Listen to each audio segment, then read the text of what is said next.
After years of keeping this tale to myself, I feel compelled to finally tell it due to current events. Perhaps it will be of use to someone else who is experiencing a comparable situation. Because of its length, I will divide it into sections. Reputation was the center of my world when I was a kid. Riverside Prep is one of those elite private schools that politicians and CEOs bring their children to, and both of my parents were teachers there. While Dad oversaw mathematics, Mom taught advanced placement English. What mattered most to them was their standing at the school. My mother would remind me of my identity. Cheryl, remember who you are, if I strayed into an inappropriate behavior. Your father was a teacher. Somebody is always keeping tabs on you.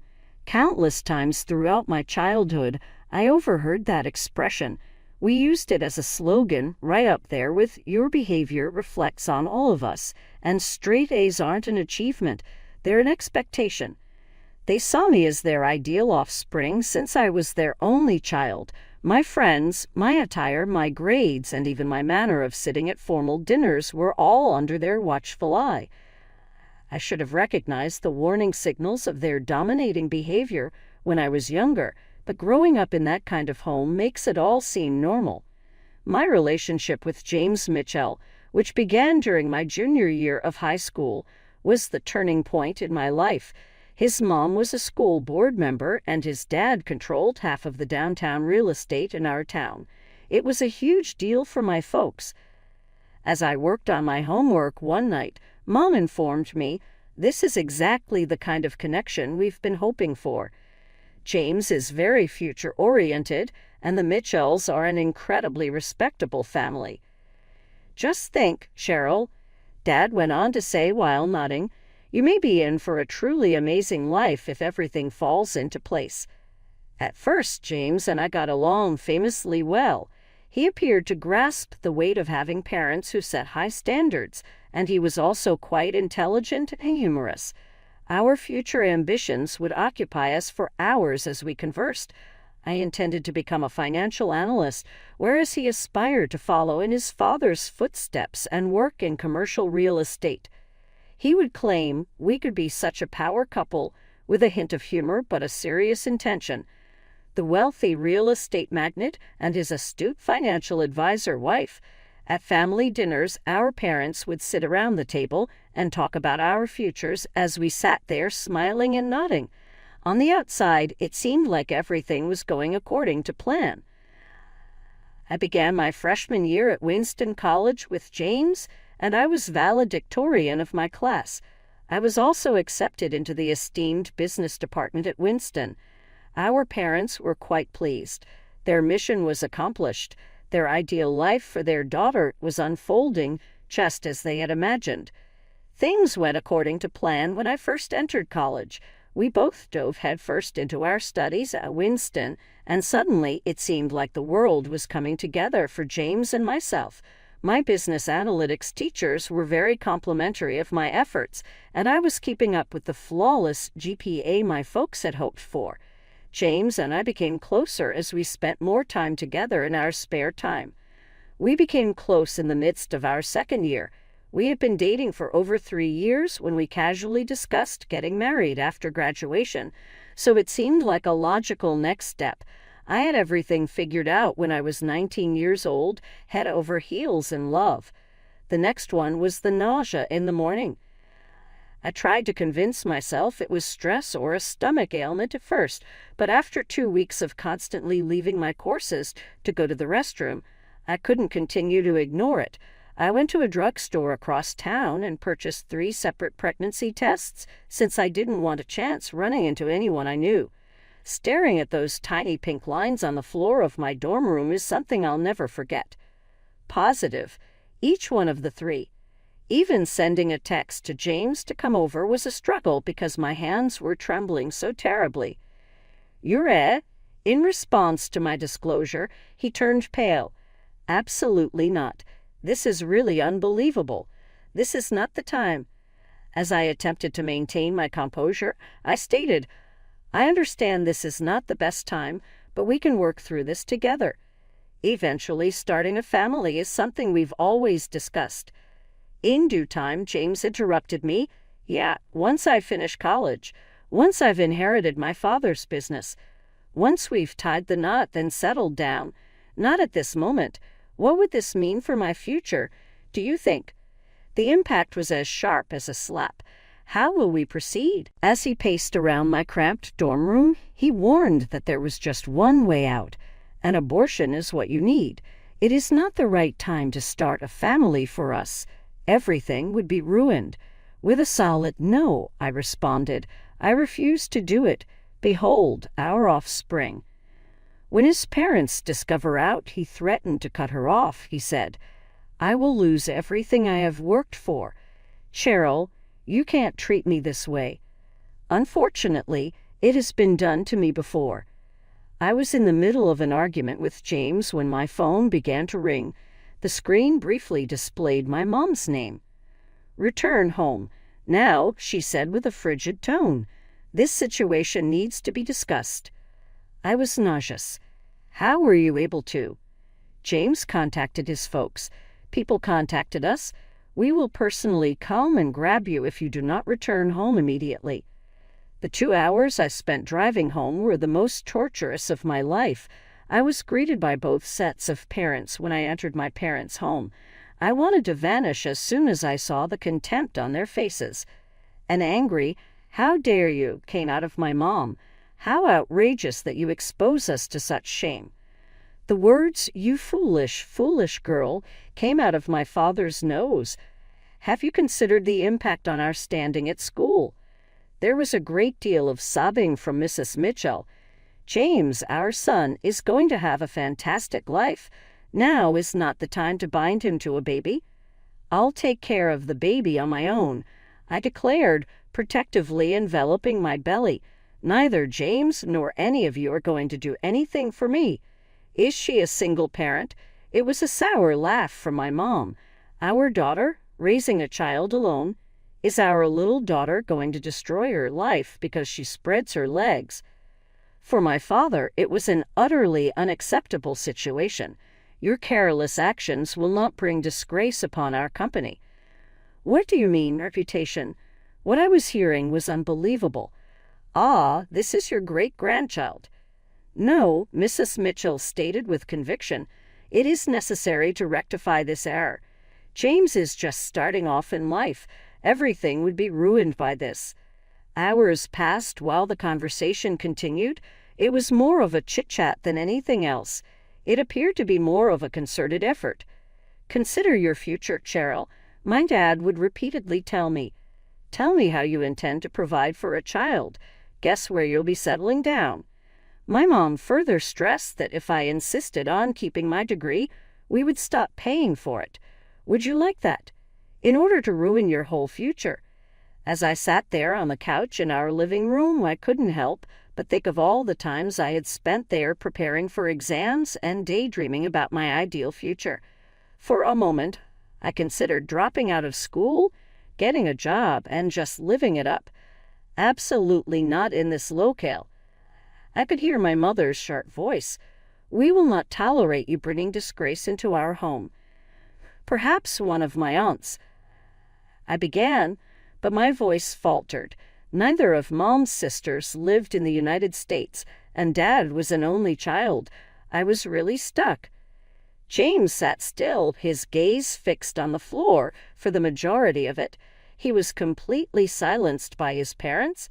His dad insisted that James would be interning at Morgan and reinvestments the following summer. Would you like to make it worse for him? How unconcerned are you about his future, if that? I was gradually worn down by them. They rejected every single one of my proposals. Every single one of my suggestions was shot down. Job salaries would be inadequate. There wouldn't be any inexpensive apartments. Without hope, there is no way forward. In the end, my mom took me to the doctor's office in her own car. The doctor conducted the initial exam in a professional but concerned manner. I must warn you, she said, her eyes meeting mine, that this operation may affect your future fertility. There could be dangers. Interrupting, my mom said, We've discussed all that. Okay, we're done deciding. I was watched by the doctor. I must have your response, Miss Thompson. Are you aware of the dangers? I was speechless. Gesturing was all I did. Little more than a week elapsed after that. I felt better enough to go back to Winston for the spring semester, where I dove headfirst into my coursework. James once attempted to engage me in conversation, muttering something about how everything worked out for the best, but I abruptly ended our conversation. At that point, we ceased all communication. I worked as a barista at a campus coffee shop over spring break instead of going home. After that, I began working extra shifts on holidays. Even though they were relieved to not have me around, my parents didn't complain. They were satisfied to continue paying for my tuition as long as I kept my GPA up and didn't do anything else wrong. We're glad you finally came to your senses, my mother said during one of our brief phone talks. It all turned out okay in the end. However, not a single option felt ideal. After that, everything felt off. Something inside of me had snapped, yet I continued to go through the motions, finishing all of my tasks and maintaining my flawless scores. Plus, I had a feeling everything will change drastically. Despite James's desperation to intern at one of the firms, I was able to secure a position as a financial analyst at Morgan and Reinvestments after graduation. I was the only deserving candidate, though, having graduated with honors and making a strong impression during interviews. A pleasant routine became the norm in life. Market trend analysis and financial model construction consumed me. Without everyone else's scrutiny or expectations, my apartment became a haven of peace and quiet. Then came the big night, the annual holiday gala of the corporation. My team leader was adamant, and I nearly backed out. "Cheryl, you can't hide behind those spreadsheets forever," she lectured. Meeting David took place there. He was a partner at the firm, but he wasn't the stuffy, haughty sort I was picturing. When I initially spotted him, he was in the midst of a basketball conversation with the housekeeping staff, very engaged in their March Madness predictions. I had to acquire his signature on a few reports, so I made a joke about how I hoped I wasn't interrupting a critical strategic meeting. His smile was the most inviting I had ever seen as he glanced upward. Jose was just detailing all the reasons why my bracket is destined to fail miserably this year, actually. A month after that, we began dating. David was unlike anyone I'd ever met before. He was honest, generous, and utterly unconcerned with his social standing or how he appeared. A year down the road, we were eating Chinese takeout in my cramped apartment when he finally proposed. "A large wedding isn't necessary for me," I informed him. He said, "Just us." With his sister and best friend present as witnesses, we conducted a modest ceremony at the courthouse. There were no fancy gowns, no paparazzi, and no worried rumblings about reputation. Truthfulness and love alone. I kept it a secret from my folks. Short birthday and Christmas messages were all we could exchange by that point. They didn't probe for details about my background, and I refrained from providing any. My mother finally gave in, called us 3 years into our marriage. She stated without providing any context that her father was ill. He must undergo surgical procedures. "Why don't you come?" As we neared my childhood house, David gave me a squeeze. There was not a single thing amiss. The lawn and trim were both immaculately maintained. Upon seeing David exit the vehicle, my mother's eyes widened in surprise. "Just who is this?" "My husband," I uttered with precision. 3 years have passed since we tied the knot. A remarkable metamorphosis ensued. They started out by being angry that I wasn't invited to the wedding, but their attitude transformed when David brought up his role as executive director, and they learned I had promoted to senior financial analyst. My mom exclaimed, "Oh, my darling, we've missed you so much," as if the past few years of silence hadn't transpired. "You really should drop by more frequently." And then the true cause of the call became apparent. Unfortunately, Dad's costly operation was not fully covered by their insurance. Am I of any assistance? I had finally hit my stride. Regarding the medical expenditures, I consented to chip in, even if it was an act of surrender, an act of forgiveness, or even my desire to demonstrate that I had prevailed in spite of all obstacles. I allowed myself to imagine for a brief minute that perhaps the past could remain in the past, because Dad seems truly thankful. David and I began discussing the possibility of starting a family after Dad's recuperation. We were ready to start a family, and the timing seemed perfect. Unfortunately, the months passed with no change. First, we made an effort to relax. These things take time, David would say, maintaining an optimistic outlook. However, we made the decision to visit a reproductive doctor following a year of failure. Very nice and meticulous, Dr. Martinez was. While taking her patient's medical history, she performed a battery of tests. The question I had been dreading finally came up. Have you ever been pregnant or had a miscarriage? My voice became parched. Nothing that transpired while David was a student was known to him. Sitting in that cold office, I finally had to tell him what I'd been keeping from him for far too long. I said, yes, a termination of pregnancy. During my teenage years, while taking notes, Dr. Martinez nodded in a businesslike manner. She broke the news that rocked my life after going over all the test findings. She stated gently that there had been issues due to the termination operation you had. When you consider the scarring that occurred afterwards, it's hard to believe that you had any chance of conceiving. The room spun around me. My mother disregarded the warnings of the clinic doctor all those years ago, even if they were accurate. I was now footing the bill for an option that had never truly been mine. I had to spill the beans to David that night. Sitting on our back patio, where we often plotted our future together, I spilled the beans about my college pregnancy, my parents' outrage, and the forced abortion. Whispering through my tears, I expressed my deepest apologies. I apologize for not informing you earlier. I get it if this makes a difference. David snatched me up in his arms and interrupted me mid-sentence. Hey, look at me, he whispered. The way I feel about you is unchangeable, under no circumstances. His arms were about me while we sat in quiet for a time, and then he spoke again.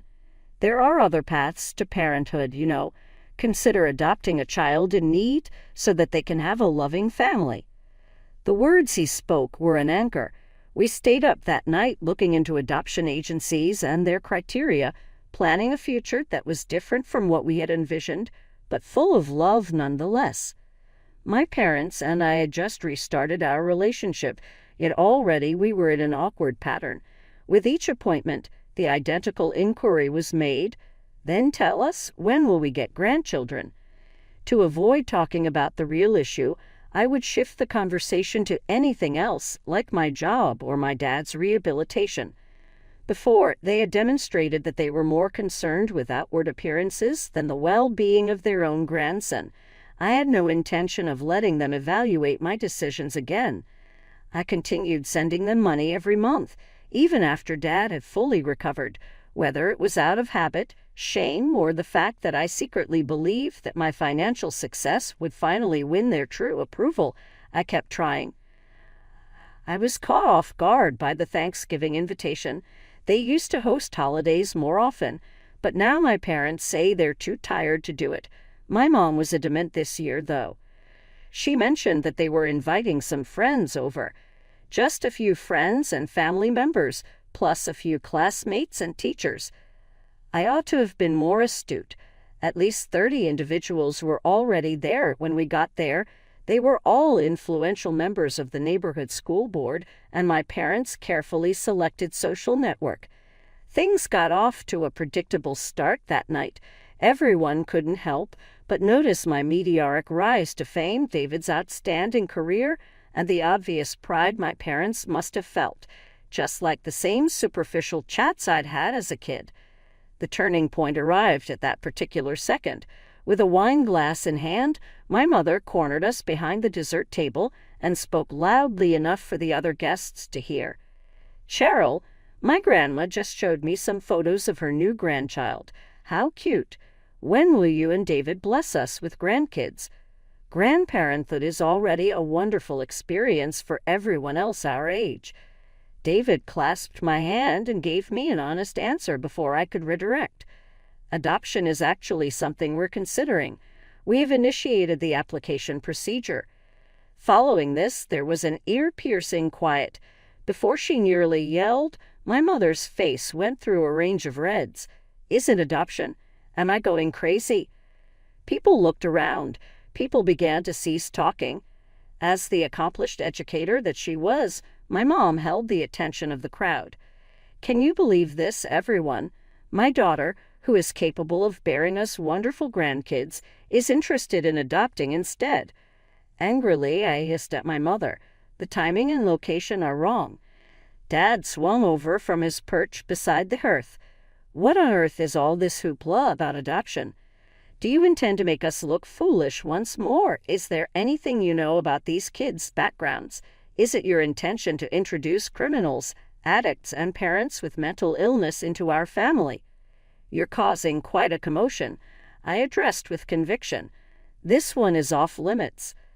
However, the harm had been done. After becoming drunk on holiday cheer and seeing my parents' reaction, my parents' friends began to join in. My darling, you should really have a family of your own, Mrs. Peterson suggested. When you adopt a child, you have no idea what you're getting. My cousin's friend became an adoptive parent, chimed in another visitor. What a tragic oversight. The kid was struggling with so many issues. Consider your family's legacy. Another voice yelled. My folks just stood there, nodding in agreement, obviously happy to have the support of their friends and family. The same arrogant looks they'd worn when they colluded to get me when I was pregnant years ago. A part of me suddenly cracked. Are you interested in the reason for our adoption? The low murmur of critical murmurs was drowned out by my voice. Are you seriously interested in finding out? Very well. I'll tell you why in no uncertain terms. Dead silence descended upon the room. I had had enough of defending their honor, even though I could see the warning signs in my mom's eyes. The complications from my abortion when I was 19 years old made it impossible for me to conceive. I had an abortion because you two were more worried about the opinions of my neighbors than you were with the well-being of your own daughter and grandson. A person let out a gasp. A half-full glass of wine was poised on Mrs. Peterson's lips. With a trembling but audible voice, I added, You threatened to expel me, halt my education, and abandon me unless I resolved the problem. The doctor cautioned that problems may arise. You do recall saying, We've made our decision, Mom. Certainly not I, we. My body, my unborn child, and my future were all up for grabs between you, Dad, and the Mitchells. As I looked around the room, I saw surprised expressions on everyone's faces. The only way for me to have a family right now, given my parents' obsession with protecting their precious reputation, is to adopt, so yes, we're adopting. Following this, there was an ear-piercing quiet. Then my mom did something that was predictable, but yet surprised me. She launched an assault.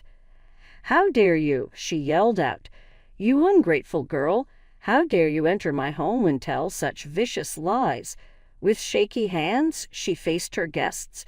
She made that up. She has a history of mental illness and is quick to place blame on others. She got herself into a jam and had an abortion. We didn't find out about it until much later. None of us would ever. Are you for real? I interrupted her. Are you seriously going to lie to everyone looking on? The medical records must be shown to them, David. In order to provide our fertility expert with the paperwork I had acquired from the clinic in the past, my husband retrieved my old medical records from his phone. My mom had a total breakdown just before he could raise them. Leave, she yelled out. Leave my house immediately. You never fail to wreck things, and this time is no exception. Step aside. Walking to the car with David, I could make out my mom's frantic, high-pitched voice as she frantically served additional drinks to her guests. all while trying to contain the situation inside. There was silence from my father. When it counted most, he remained motionless and mute. It was peaceful on the way home. Without once forcing me to speak, David only remained by my side the whole trip, holding my hand. Upon returning home, I promptly accessed my laptop and terminated the recurring monthly withdrawal from my parents' account. My mother did not call until precisely 2 months had passed. Her name popped up on my phone screen as I was going over our home study paperwork for the adoption agency. I debated not responding at all, but then I remembered that I was curious to hear her thoughts after Thanksgiving. The Petersons removed their son from the school. She started, skipping the greeting altogether. The invitations to Mrs. Chin's book club have stopped coming my way. Are you aware of the damage you've done to our company's image? I literally chuckled. Reputation remained her sole priority, even after all that had transpired. The harm you've done to your father and me is unacceptable, and you should pay for it. She spoke further. We are barely covering our social costs with the monthly help you were giving us. Our coworkers are behaving differently toward us. We've had to justify our actions and provide explanations. Apologies, please. Then I interjected, versus. I asked, as in the Thanksgiving fibs you made up, not to mention the fibs you've been telling yourself about your actions toward me for years.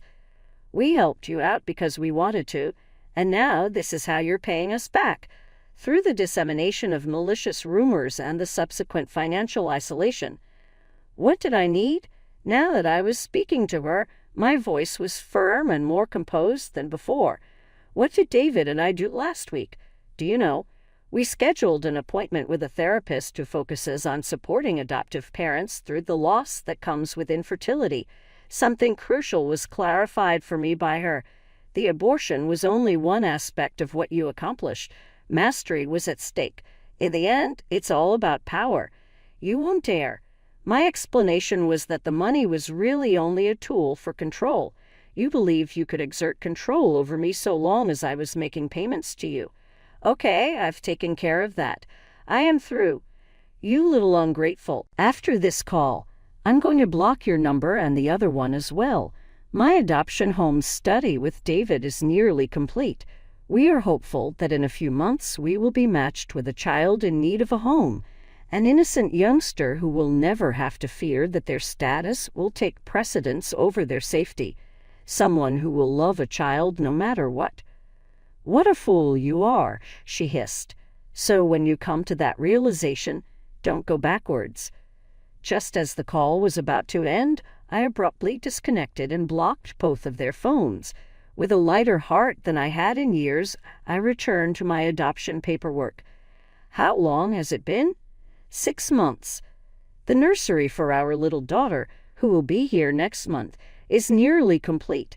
Thanks to David and me, it was our narrative that prompted her biological mother to choose us. She hoped her daughter would grow up with parents who valued love above everything else. On occasion, I find myself wondering what my parents are losing out on. They decided on this a very long time ago, though, as I recall. Appearances above family and reputation over love were their priorities. I'm making a different decision. I want my daughter to know that no matter what, she is loved and accepted just the way she is. There are no prerequisites, no anticipations, and no care for the opinion of the neighbors. As a last edit, we now have our daughter home with us. Optimal character.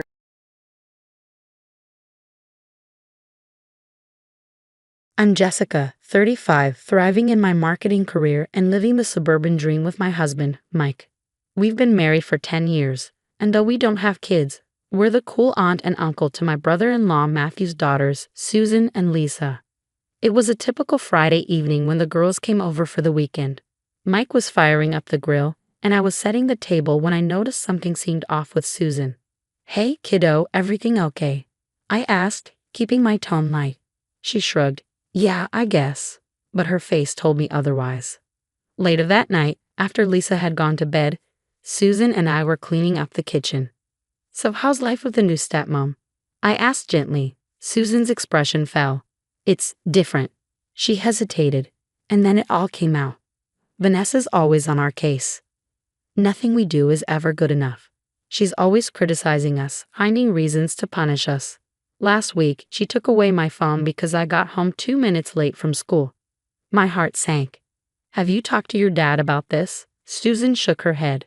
He doesn't see it. Or maybe he doesn't want to. I tried to reassure her, but inside, I was fuming. The next day, I decided to call Matthew. Hey Matthew, do you have a minute? I'm a bit worried. Susan seemed off. Is everything okay at home? There was a pause. Everything's fine, Jessica. The girls are just adjusting to having Vanessa around. It's a big change, you know. I could sense he wasn't open to discussing it further, so I dropped it, though I couldn't shake the feeling that something was very wrong. That night, I lay awake restless until Mike found me in the kitchen at 2 a.m., nursing a cup of tea. What's on your mind, hon? He asked, sitting beside me. I filled him in on my conversation with Susan and Matthew's dismissive response. That doesn't sound good, he agreed. But what can we do? They're not our kids, I sighed. I know, but they're family. We can't just ignore this. We stayed up, brainstorming ways to help without overstepping. A few days later, I was in the middle of a conference call when my phone started buzzing. Lisa's name flashed on the screen, and a feeling of dread washed over me. Aunt Jessica, please help us. Her voice came barely above a whisper, thick with fear. Vanessa locked us in our room. We haven't eaten since yesterday. Dad's not answering his phone. I'm scared. My blood ran cold. Stay calm, sweetie. We're coming. I rushed to Mike's office, heart racing. We need to go now. The drive to Matthew's house was a blur, my mind filled with the worst possible scenarios. When we arrived, Vanessa's car was in the driveway. Stay calm, Mike warned. We don't want to make things worse for the girls. I took a deep breath and rang the doorbell. Vanessa answered, putting on a bright fake smile. Jessica. Mike. What a surprise. What brings you here? I forced a smile. We were in the neighborhood and thought we'd drop by to see the girls. Oh, they're upstairs doing homework. You know how teenagers procrastinate. I clenched my fists at her casual lie. Mind if we say hi? Her smile faltered for a split second, but she stepped aside. Of course. Come on up. We climbed the stairs, with Vanessa trailing close behind. When we reached the girls' room, the door was shut with a chair wedged under the handle. My stomach turned. What's this? I asked, pointing to the chair. Vanessa laughed nervously. Oh, that. The girls were messing around earlier and must have forgotten to move it. I removed the chair and opened the door. Susan and Lisa were huddled together on the bed, their tear-streaked faces lighting up with relief when they saw us. Girls, why don't we come downstairs? I'm sure you're hungry, I said, shooting a pointed look at Vanessa. As Lisa stood, I noticed dark bruises on her arm. My blood boiled, but I held back, knowing it wasn't the time. Actually, I said, turning to Vanessa, why don't the girls come stay with us for a few days? Give you a break while Matthew's away. Vanessa's eyes narrowed. That's not necessary. Please, Susan pleaded softly. We miss Aunt Jessica and Uncle Mike. After a tense silence, Vanessa relented. Fine, but only until Matthew gets back. The car ride home was quiet, but once inside, the floodgates opened. Susan and Lisa poured out months of pain and fear. She calls us worthless. Susan sobbed, says we're the reason Dad can't be happy. Last week, Lisa added, voice shaking, she pushed me down the stairs because I forgot to take out the trash. After the girls fell asleep, I confided in Mike, we need to document everything. Matthew has to see the truth. Over the next few days, we carefully gathered evidence. Photos of the girls' bruises, recordings of their accounts. It was heart-wrenching, but necessary. Then, the storm hit. Matthew burst through our front door, his face twisted with anger. What the hell do you think you're doing, Jessica? Kidnapping my kids? Matthew, please, you need to listen. I began, trying to keep calm. No, you listen, he shouted. You've always been jealous of Vanessa. Now you're turning my own daughters against her. I took a deep breath. Matthew, the girls are being abused. We have proof. Proof? What proof? He sneered. A few crocodile tears and made-up stories. Susan and Lisa appeared in the doorway, drawn by the shouting. Dad, please, Susan begged. It's all true. Vanessa is hurting us. Lisa whispered, clinging to me. But Matthew's face only darkened. Enough, he bellowed. Get your things. We're going home. The girls clung to me, their faces full of fear. No, Dad, Lisa's voice shook. We're not going back there. You ungrateful brats. He yelled, his face a deep shade of purple. After everything I've done for you. At that moment, Mike stepped between Matthew and the girls. I think you should leave, Matthew. Now. For a tense moment, I thought Matthew might throw a punch. But instead he spat, "You'll be hearing from my lawyer," before storming out. The next morning, before I'd even had my coffee, I was on the phone with Child Protective Services, detailing everything we knew. The woman on the line listened patiently. "We'll launch an investigation immediately," she assured me, "but these things take time."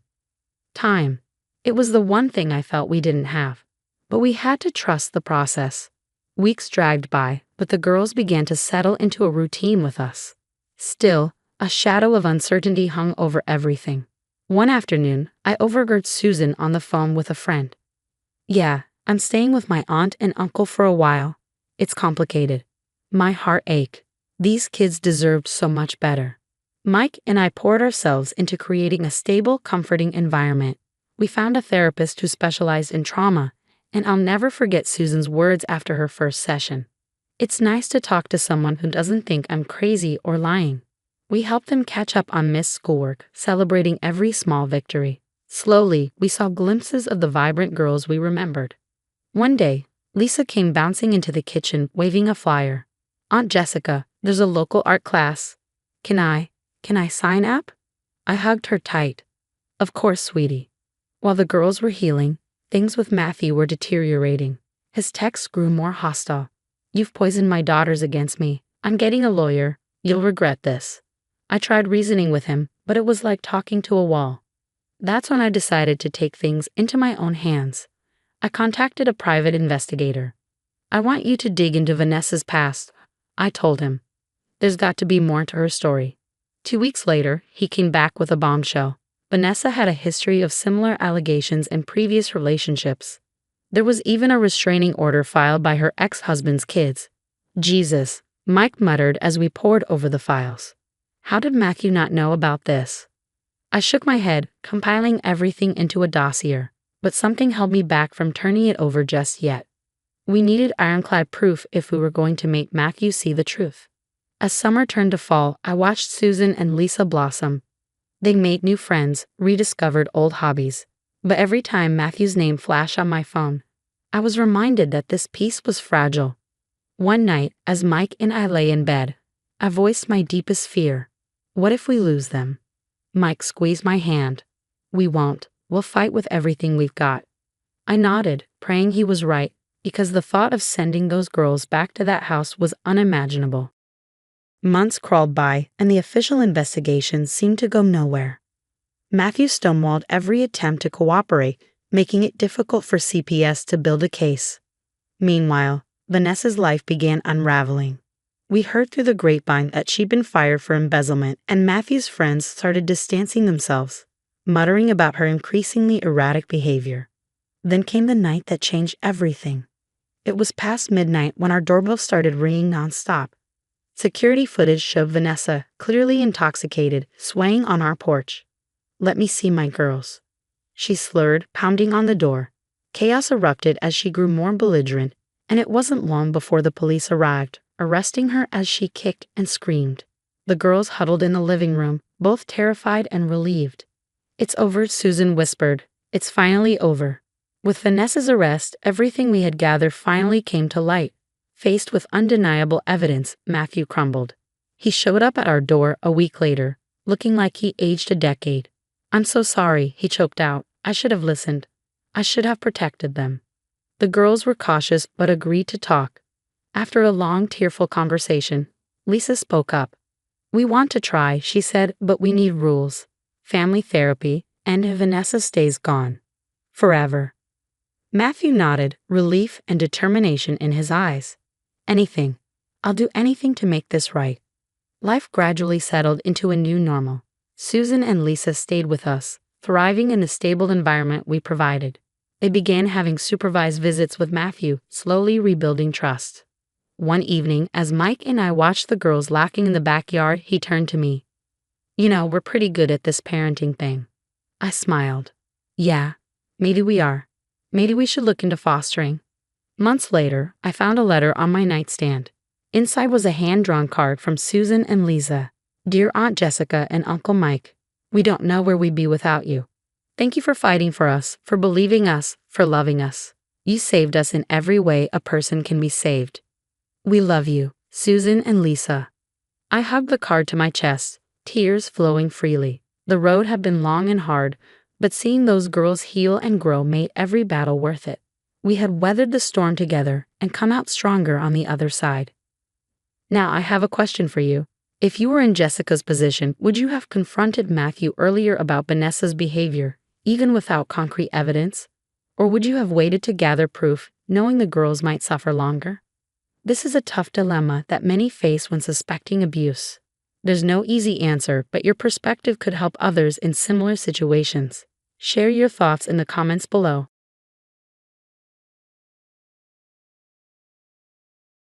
Hey everyone, I'm Margaret, a 27-year-old corporate lawyer at Wilson & Brooks. But my journey here wasn't easy. I began feeling a mix of pride and nostalgia. Margaret, these flower arrangements are gorgeous, Sarah exclaimed, scrolling through options on her iPad. My best friend and my wedding planner had truly been a lifesaver. Mom would have loved these white roses. They were her favorite. I murmured, feeling that familiar ache in my chest. She used to grow them in our backyard. Tell me more about her, Henry said, squeezing my hand. My fiancé always knew when I needed comfort. Linda Mitchell was the kindest soul you'd ever meet. I was 15 when cancer took her. With those memories, I smiled faintly. Back then, Dad and I were so close. He'd swing me around the kitchen while Mom cooked Sunday dinners, calling me his little attorney because I always argued about bedtime. My smile faded. 3 months. It only took him 3 months to bring Patricia home, I added bitterly. And everything changed. She's really outdone herself this time, Uncle Thomas said, stepping into the room. Your father just called. Patricia's insisting on hosting the engagement party at their house instead of the venue you booked. Classic Pat. Sarah rolled her eyes. Remember when she accidentally spilled wine on your law school graduation dress, she asked? Or when she convinced your dad you were too busy to join their Christmas vacation, then posted all those perfect family photos without you? I nodded, the memories sour. And Dad always defends her. He's so blind to her games. Uncle Thomas put a comforting hand on my shoulder. I saw through her the moment your father brought her home. The way she moved your mother's photos to the attic and replaced them with her own. I swallowed hard. But look at me now, partner at 27 and marrying the most amazing pediatrician. I grinned at Henry. Speaking of which, should I tell them how you proposed? Oh God, please don't, I laughed, recalling that chaotic night. He tried cooking my favorite pasta but ended up setting off the fire alarm for the entire building. But I still said yes. Between coughs. I laughed. Even with mascara running down my face from the smoke, the ring was in the garlic bread. That didn't burn, Henry defended himself, making everyone laugh. Uncle Thomas checked his watch, looking serious. Speaking of Patricia, she's been asking about your mother's jewelry collection. My stomach twisted. She'd better stay away from Mom's things, I said tensely. I still can't find Mom's pearl earrings after Patricia helped organize my closet last year. Don't worry, sweetheart, Uncle Thomas assured. I got your back, always have, always will. At least the wedding planning's going smoothly, aside from Pat trying to change everything Sarah and I decide on. I sighed. Sarah smirked. Just wait until she finds out you're planning to wear your mom's wedding dress. I wish you were here, Mom, I whispered, gently tracing the lace on her wedding gown. You know exactly how to handle all this. Sunlight streamed through the window, illuminating the ivory silk. Mom had incredible taste. Just then, the door burst open, and Patricia stormed in, her face twisted with anger. So this is what you're doing behind my back. I told you I already ordered a new dress. This is my mother's dress, Pat. I'm wearing it. Patricia's face contorted. After I spent thousands on that designer gown? David, come see how your daughter is disrespecting me again. My father appeared in the doorway, looking exhausted. What's going on? She's deliberately excluding me from the wedding preparations. Patricia cried. I'm her stepmother. Pat, please, calm down, Sarah interjected, but Patricia was seething. Calm down. When she parades around in this old rag just to spite me, Patricia shrieked, lunging forward and grabbing the dress. Let go, I shouted, but it was too late. The horrible sound of tearing fabric filled the room as Patricia yanked, ripping a massive hole through the bodice. Oh my God, Sarah gasped. Henry rushed in, alarmed by the commotion. What happened? I stood there, trembling, holding the ruined remains of my mother's wedding dress. How could you? I whispered, my voice breaking. You brought this on yourself, Dad said, his words hitting me like a slap. If you had just included Patricia. Included her? I was shaking. She just destroyed Mom's dress, and you're defending her. You've been pushing her away since day one, always throwing your mother's memory in her face. Henry stepped forward, his voice firm. David, this is too far. Your wife just destroyed a family heirloom. Patricia sneered. Like those tacky old jewels she's so precious about. My blood ran cold.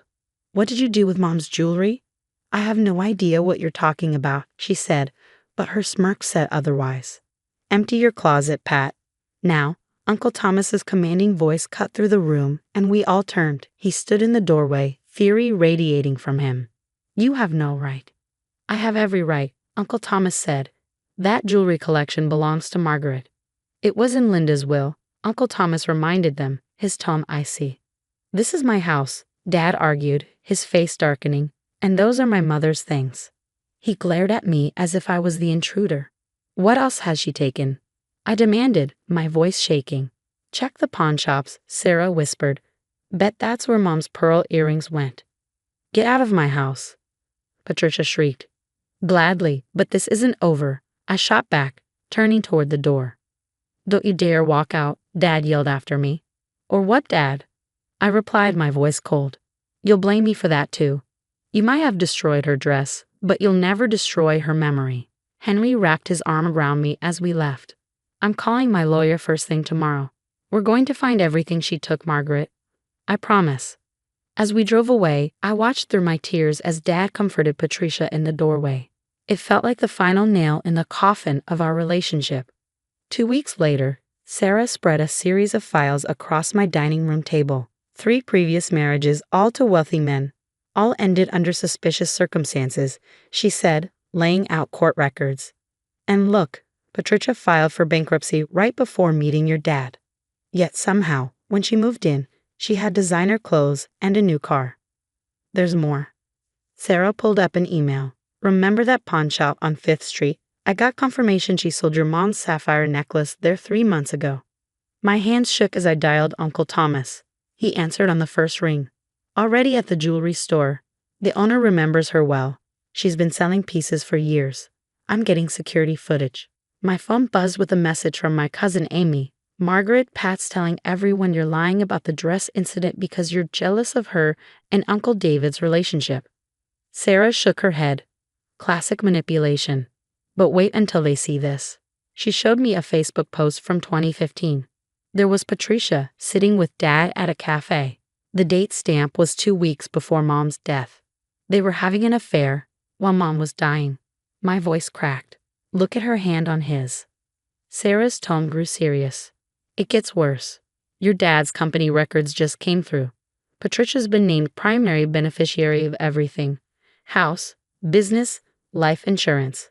The changes were made last month. Just then, my phone rang, Patricia's number.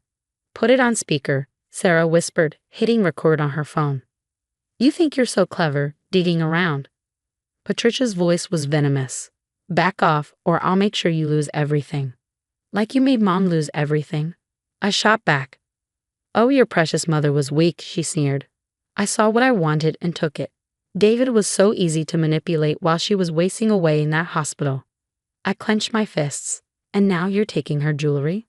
Taking? Patricia laughed. Honey, I've been selling her trashy trinkets since year 1. David never noticed, just like he won't notice when I'm done cleaning out the company accounts. You won't get away with this. Watch me. I just convinced your father to remove you from his will completely. Apparently, you're too unstable to inherit anything. Good luck proving otherwise. Those were your mother's things, and now they're mine, just like everything else. After she hung up, Sarah stopped the recording, a triumphant look on her face. Just then, a text came in from Dad. Your behavior is destroying this family. Until you apologize to Patricia, don't bother coming home. Ugly want a war, I said, pulling out Mom's old diary, which I found hidden in the attic last week. Let's give them one. What's that? Sarah asked, her eyes narrowing. Mom's record of everything. Dated entries of her catching Dad and Patricia together. Emails from her old computer. She knew Sarah. She knew they were having an affair. Sarah nodded, resolute. No more playing nice. They want to erase your mom. Let's see how they handle the truth coming out. Just then, Uncle Thomas called again. Margaret, I got proof Patricia's been forging your father's signature on company checks. You won't believe who she's been paying. A week later, breaking news blared from my office TV. Local businesswoman Patricia Mitchell arrested in connection with a multi-state fraud scheme. Sarah grabbed the remote, turning up the volume as the anchor continued. The FBI investigation reveals a pattern of insurance fraud spanning 3 states, with estimated damages in the millions. My phone rang. It was Uncle Thomas. Margaret, you need to hear this. Your father just caught Patricia with Jack Thompson, his own business partner. Not only that, but they've been embezzling together. David walked in on them transferring company funds offshore. Before I could react, my office door burst open. Dad stood there, looking shattered. Margaret, I need your help. The company, Patricia, she. Let me guess. I interrupted. She cleaned out the accounts. Dad's face crumbled. How did you? The same way she did with her last 3 husbands. Remember Robert Kane? He's been building a case against her for years. He reached out to me last month. He took a shaky breath. The company's bankrupt, the loans she took out. I'm losing everything, Margaret. I was wrong about everything. Your mother's dress, her jewelry, her memory. Henry stepped in, his voice calm but firm. Mr. Mitchell, I think it's time for you to leave. Just then, my phone buzzed. A text from Sarah. Pat just tried boarding a flight to Cancun. FBI grabbed her at the gate. I looked back at Dad. You know what's funny? All these years, you chose her over me, and she was playing you the entire time. I can fix this, he whispered. No, you can't. Uncle Thomas helped me protect Mom's inheritance, the only assets Pat couldn't touch. The company's gone, Dad, just like our relationship. 3 months later, I stood in front of the mirror in my wedding dress. Not my mom's, but still perfect. Uncle Thomas appeared in the doorway, ready to walk me down the aisle. Sarah adjusted my veil, smiling. Pat's sentencing is tomorrow. 20 years minimum. And Dad? He was living with his sister, asking if he could still be a part of the wedding. But some bridges can't be rebuilt. The ceremony was beautiful, filled with people who truly loved us. No Patricia. No Dad. No toxic drama. Later that night, during the reception, Uncle Thomas raised his glass. To Margaret and Henry, and to Linda, who's watching over her daughter today. My phone lit up with a message from Dad. I know I don't deserve forgiveness, but I'm so sorry, Margaret. For everything. Henry pulled me close, looking around at my real family, Uncle Thomas, Sarah, Henry, and our friends. I smiled, feeling ready for this new life. Some people might call it karma. I call it justice. Either way, I won. What would you do if someone close to you tried to erase the memory of a loved one you'd lost? Would you hope they change, or would you protect yourself, even if it meant losing them? Let me know your thoughts below.